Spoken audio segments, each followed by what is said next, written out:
and welcome to Joy in Our Town. I'm your host, Vanessa Rose, and I'm so happy that you decided to tune in and join us today. We have a great and educational program for you. We're going to be speaking about something that affects everybody watching, and that's the economy. And we have such a wonderful guest that we're so honored to have for the first time that's sitting in his first term here. We have the Honorable Doug Ducey, which is our Arizona State Treasurer. Thank you so much for joining us today. Thanks for having me, Vanessa. So happy to have you. I don't think there's anybody more qualified than the treasurer of our state that handles all of our financial affairs. So if you wouldn't mind telling the viewing audience just a little bit about yourself. Well, sure. I mean, I am the current Arizona State Treasurer. The State Treasurer is the state's responsible banker and investment officer. But before that, I was in the private sector. In fact, I've spent my entire adult life in the private sector. I grew up in Toledo, Ohio, but came out to Arizona in 1982 when I graduated from high school. So I didn't know one person when I showed up in Tempe, Arizona to attend Arizona State University. I studied finance there. I met my now wife of 20 years, Angela, at Arizona State University. We have 3 sons, Jack, Joe, and Sam. And my private sector career began with Procter & Gamble, and most recently Cold Stone Creamery, which I began the franchising of that with my partner, Don Sutherland. We grew that company to 1,440 stores in all 50 states, and now operates in 17 countries around the world. I sold Cold Stone in 2007, and out of frustration with what was going on in our state government, I thought rather than sit on the sidelines and complain, I could get involved, and that's what I've done.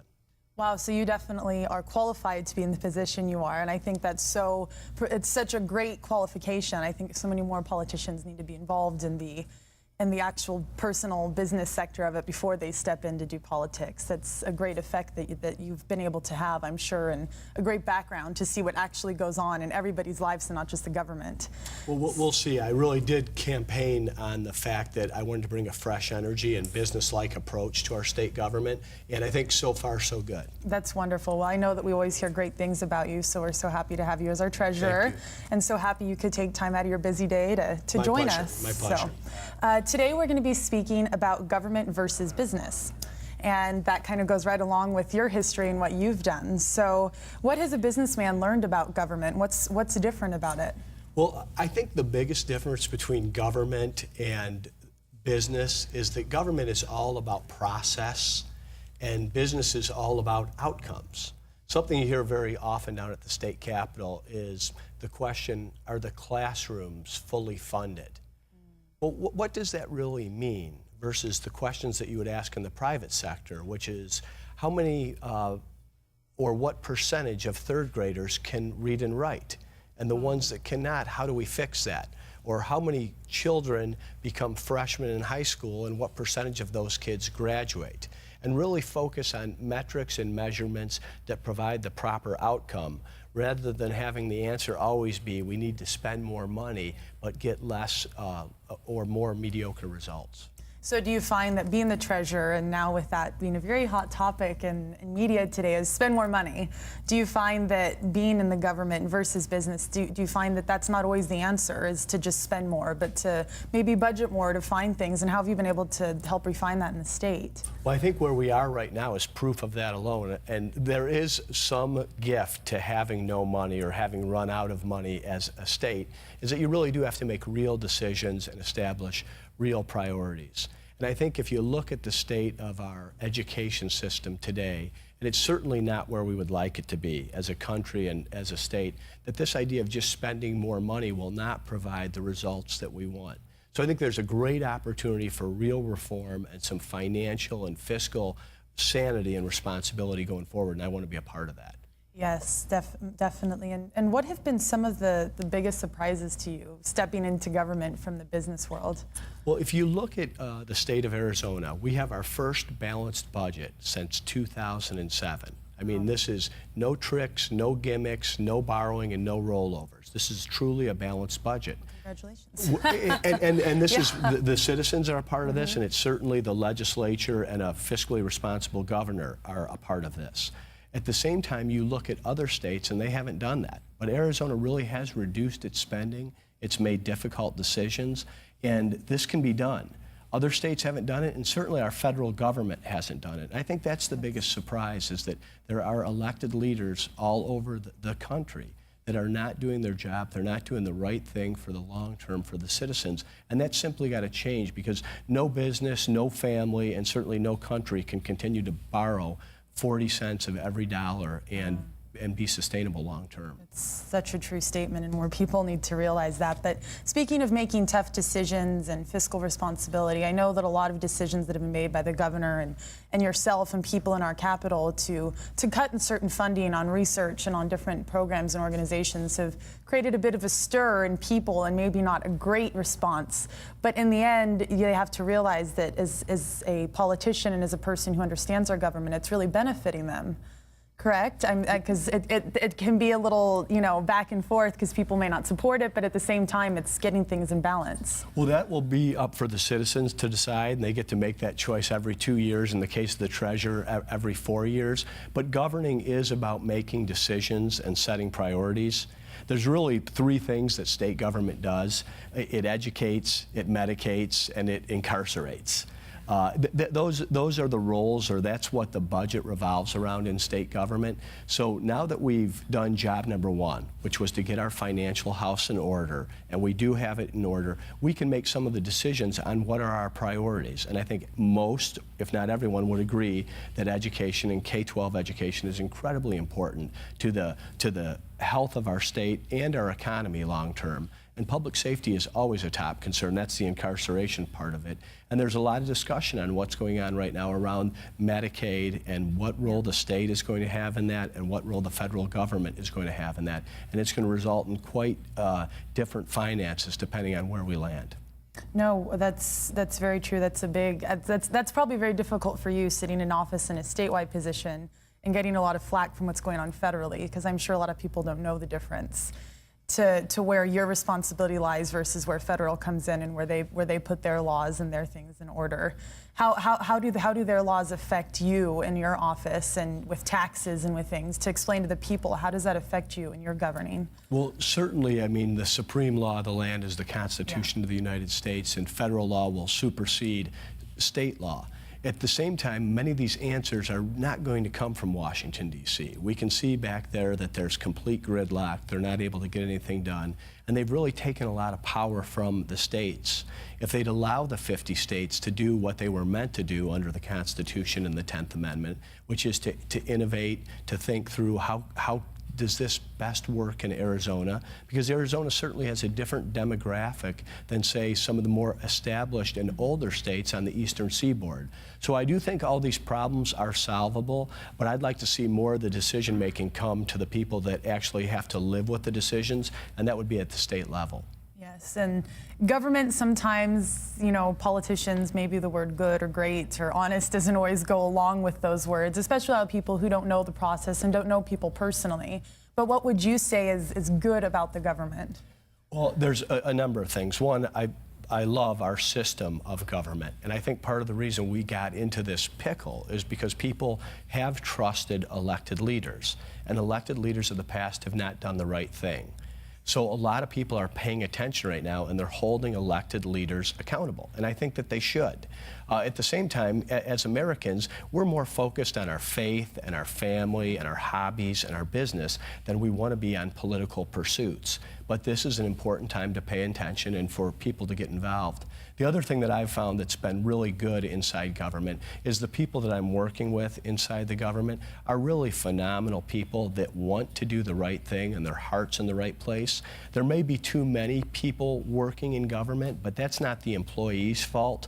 That's really elected leaders of the past. And there are reforms that we can have that will help right-size government, while at the same time maintaining employment for the people that are there now, and do it in a proper way, so that the transitions benefit the taxpayers and benefit the citizens, while at the same time providing the government services people expect. Yes. Is there anything in Arizona that we're doing particularly to help employment?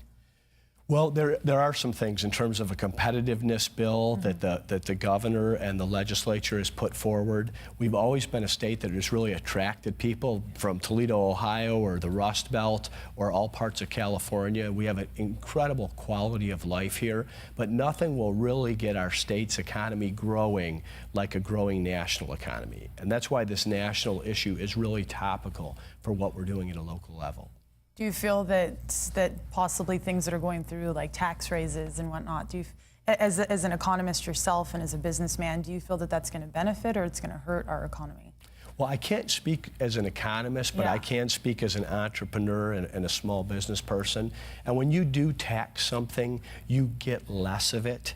So no country ever taxed itself into prosperity, and we're certainly not one big tax increase away from solving all our problems. At the same time, this seems to be so much of the talk out of Washington and out of the executive branch, and it really goes nowhere to solve our problems around job creation, getting the economy that's flat on its back up and going again, while at the same time reducing government spending, reducing debt, and closing the deficit, which are all things that any family or small business has had to do over the last 5 years. They have really had to tighten their belt, make decisions, and have the right priorities on what they're going to focus on. And I'd like to see Washington, D.C. do some of that. I'm proud that the government in the state of Arizona in this past year has done that. They have, and we've definitely seen some growth in our economy, and we're actually going to be speaking more about that on the next topic. But thank you so much for this first segment that's been very educational to our people, to understand a little bit of business versus government and what really goes on there. So thank you so much for joining us for this first part, Treasurer Ducey. And thank you so much for joining us at home. I hope that this has been educational to you.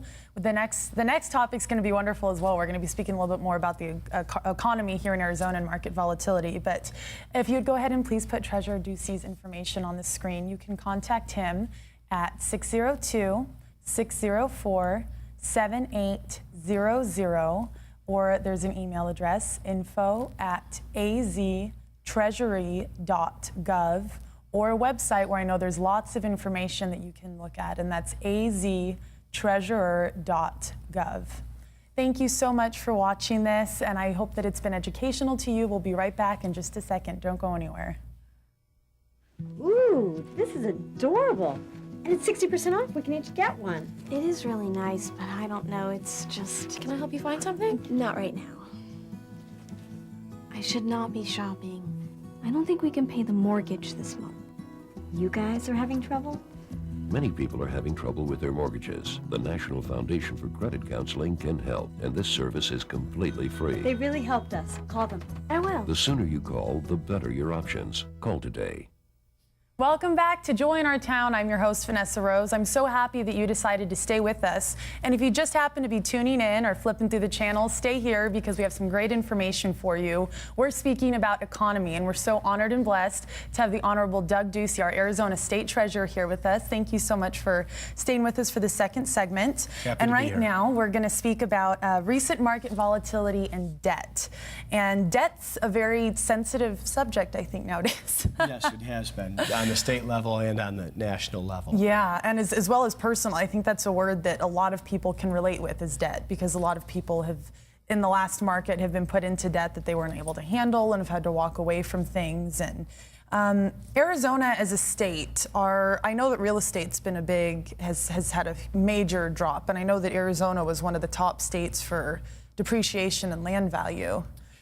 And so as far as investments go in Arizona, are they safe with people, and what do you suggest as the treasurer overlooking and seeing what's actually happening behind everything, more than just what we can see?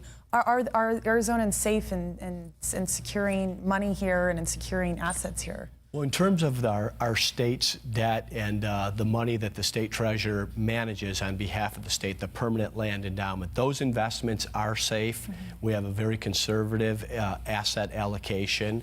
And of course, we're not day traders inside the office. We have a very long-term horizon. Safety is our first priority. After that, it's liquidity, so that we can pay the teachers and the policemen and fill the potholes. And then we attempt to get a rate of return on behalf of the taxpayer. Mm-hmm. we like to say that the Treasurer's Office doesn't collect the taxes and it doesn't spend the taxpayers' dollars, but it does safeguard and invest the dollars. We're the only ones in state government that don't spend money. We actually make money. Yeah. In terms of the larger debt figure, at the state level, it is concerning but manageable. We have a much larger economy than we do a debt burden. The true debt burden that is concerning and is so topical today is our national debt. And the debt ceiling, of course, people have probably heard more or talked more about the debt ceiling than in their entire lifetime. But it is reaching a point where the debt is larger than our economy. And sometimes so much of this can be misunderstood because debt necessarily is not a bad thing. Most of us probably have a mortgage, which is debt, but you take on a reasonable mortgage where you can afford the payments and you can pay your house off over time. That's responsible debt. The debt that the country is taking on is a debt that's much larger than our income, and that's why it's so topical now, and it's important to make those proper decisions so that we begin to pay that down. At the state level, we've been much more responsible. And typically across the United States, state governments are run much better than the federal government because we have a balanced budget amendment at the state level, and we don't have a balanced budget amendment at the federal level. Wow, I'm sure that's pretty shocking for a lot of people to Yes. hear. Yes. That's something that as a country we probably should take a little more heed to, and maybe some of our national elected officials should maybe take note from some of the statewide ones. And I know you put the Treasurer's website up Yes. there in terms of aztreasure.gov, and every morning what we'll post is the state's cash balance. Just like you know how much money you have in your checking account. Now, every small business owner out there knows how much cash they have in their checking account so that they can make payroll and pay their vendors. I want people to know how much money is in the state's bank account. Yeah. And from there we pay for education, we pay for Medicaid, we pay for public safety. I think that's important. And then I'll use a Facebook page, just the Doug Ducey Facebook page, but I'll accept any friend that tags or follows on. And I'll speak more about national economic issues and national debt issues. And there are some people out there like Representative Paul Ryan of Wisconsin, who I don't know and have never met, but I've been very impressed with what he's put forward as a way to pay down our debt over time, at the same time protecting all our seniors, not changing the deal at all for anyone 55 or older. And I think that's the discussion at the federal level that people need to have, because it does weigh down on the states because our economy is simply not growing. And while I'm proud to have around $900 million in the bank today as a state, that really is something that's reflective of our state's economy. Yes. The more transactions that are going on out there, the more sales tax that's collected, and the more that bank account will grow. And that you can do all of that without raising taxes. Wow, and that's very big to hear. Like I said, maybe you should go to Washington and let them know that, because that's very profound. So what's one of the biggest stimulants of growth and of economy here in Arizona? What's one of our biggest markets? Of course, Arizona has grown on just the idea of growth. We've been a very attractive state with a great quality of life, so people have come from all over the country. When people move to your state, apartments are built, homes are built, ice cream stores are built, barbershops are built. So that's the beginning of a base economy. And then there's other things in terms of the 5 C's, in terms of cotton and copper and cattle and commerce and climate. So we have the good base foundation, and our state has grown in terms of population. The thing that most people don't realize is we actually have fewer public companies here today than we did 10 years ago. So we have not been as good at attracting and retaining organizations and companies to the state, and headquarter offices do matter. So I think some of what's going on right now with the competitiveness bill and what's going on with the Commerce Authority, we'll be able to see what the results are of attracting and retaining headquarter offices to our state, which will then grow our economy. Yeah, that would be wonderful, because then bigger companies come, they bring more people to our state, they create more spending, more it's a whole chain reaction, right? It really is a chain reaction, and we do have a wonderful place to live. This is a place where many people came from somewhere else and choose to live here because they love the quality of life. And then once you attract and retain those companies, there is that cascade of good economic things that happen thereafter: capital investment, job creation, increase in the standard of living and wages. So all that's possible. We've enjoyed that in the past. We need to focus on that again. Yes, that's true. It's funny, if you ask somebody where are they from, they say Arizona. It's like, well, where are you from? Right. Where are you from before here? Because not many people, I'm not from here. I actually don't know anyone. I actually know maybe 2-3 people that are actually born and raised here. So it's definitely a melting pot of sorts. You have all kinds of people. It is very much a melting pot, and that makes it a very entrepreneurial place. If you think about it, many people came from somewhere else. I mean, there's some gumption to get up and pack a U-Haul and say, I'm leaving home and I'm going to go to Arizona. And I think people have found it. This is a very welcoming place. It's a very inclusive place. It's a place where people don't ask you who your dad is or what he does for a living. They really size you up on, can I trust you? Are you hardworking? Who are you? And can we work together? And then people will open doors for you. And that certainly has been my experience. I've often wondered if Cold Stone Creamery was founded in Toledo versus Tempe, you know, what kind of success we would have had. Because we certainly had great ice cream, and I think we had a great formula, but we also had a lot of people that said, this is a wonderful idea. We had a lot of people that visit Greater Phoenix and Tempe in the wintertime and said, boy, I'd like to take this concept back to my town. So these are all things that are natural to our state. They're really attributes of our state and things that we can leverage to grow again, and grow again dramatically. I think that's good. You know, growth is something very special, and when you don't have it anymore, you really realize what a difference it made. No, it's very true. The only thing I think I would change about the state is the summers, but it's almost over. So, as a statewide candidate, I do want to point out that you can go to Flagstaff, Payson, or Prescott and cool off. Well, exactly. I was just in Sedona this weekend. Fortunately, it's not too far of a drive to get somewhere cool, but down here in the valley, it definitely gets toasty. It can get tough. I enjoy that ice cream during the summer. I can do that much. It cools you off. But what impact do you feel the federal debt ceiling and rate downgrades have on Arizona as a state? Well, the impact on the downgrades are more nationally. In terms of the full faith and credit of the United States really does mean something. The dollar has been the reserve currency for certainly our entire lifetime and long before that. Our economy as a country is almost 4 times larger than any other country's economy, including China. So while everyone wants to talk about the demise of the United States, we still are in a wonderful position. We're just not doing very well right now. And I don't know what economic policies are coming out of Washington right now that will help grow that economy, create wealth, or job creation. So that's concerning. In terms of the state level and our state debt rating is AA-.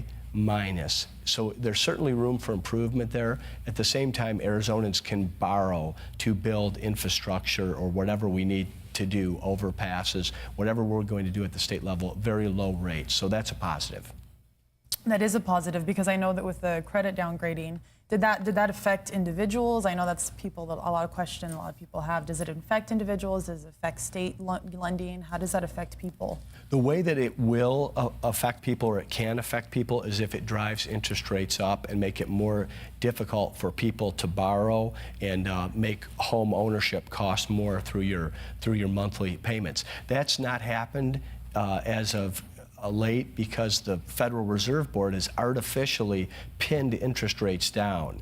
So when I talk about this economic policy, although some of it can seem somewhat dry, it is affecting what's going on today. And there's really 2 schools of thought. One is that we should have a free market economy and let the market clear so that we can figure out what our price floor is, so to speak, and begin to grow again. And another one is that you can move these levers from Washington, D.C. and somehow fix things. And we've seen a number of times in our history that simply doesn't work, that you really have to pay for that long term. And that's where we are right now. And that's part of this great debate, this great discussion on economic policy, which isn't really Republican or Democrat or conservative or liberal. Economies either go up or down. Ours has been going down down over the last several years, and we need to call that out and make the right decisions and changes to have it go in the right direction, which is grow.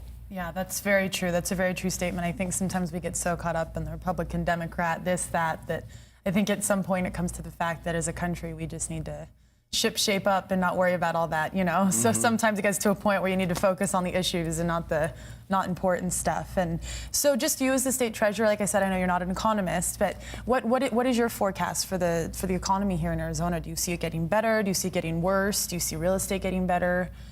What do you think is going to happen? Well, it's very difficult to paint a rosy picture right now because of where we are as a state. At the same time, our economy is growing slightly versus previous year.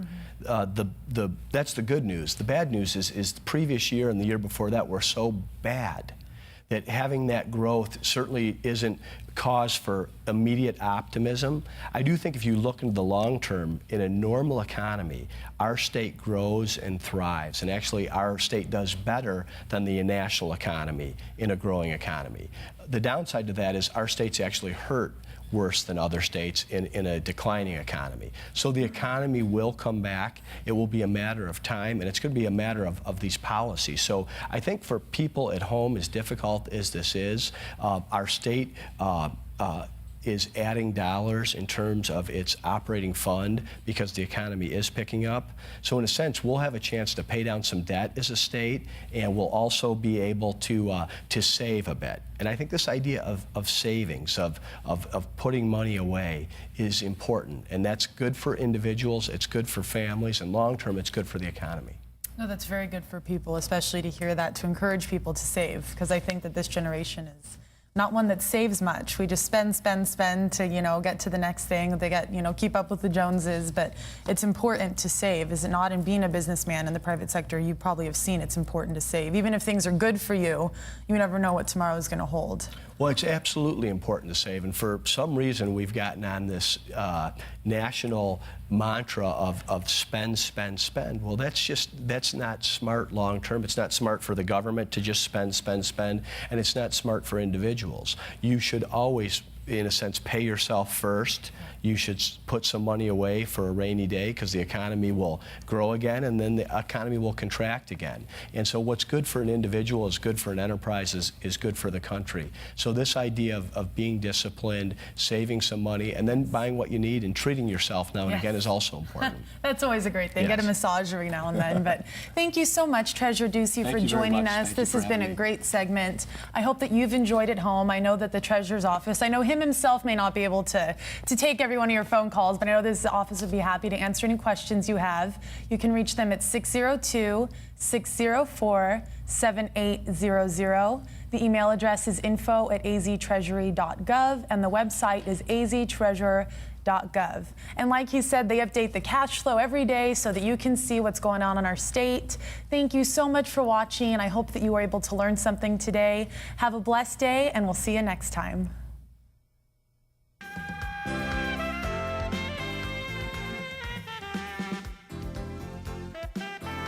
This program has been sponsored by the Trinity Broadcasting Network and made possible by your telethon dollars. Your continual support can keep Joy in Our Town brought to your home every day. So write Joy in Our Town, P.O. Box A, Santa Ana, California, 92711.